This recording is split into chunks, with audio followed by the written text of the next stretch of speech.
காலத்துல வந்து விவசாயிகளே வந்து நேரா வந்து தோட்டத்துல போயிட்டு தண்ணி பாய்ச்சிட்டு இருப்பாங்க.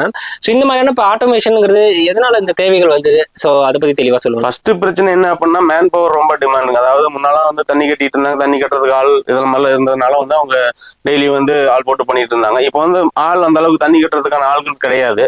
எல்லாம் அவங்கவுங்க வேற வேற ஜாப்க்குன்னு போறதுனால நமக்கு மேன் பவர் பெரிய பிரச்சனை. பிளஸ் ரெண்டாவது பாத்தீங்கன்னா வாட்டர் வந்து ரொம்ப ஒரு சில ஏரியாக்கள் வந்து நம்ம வாட்டர் தேவைகள் வந்து ரொம்ப கம்மியாகுது.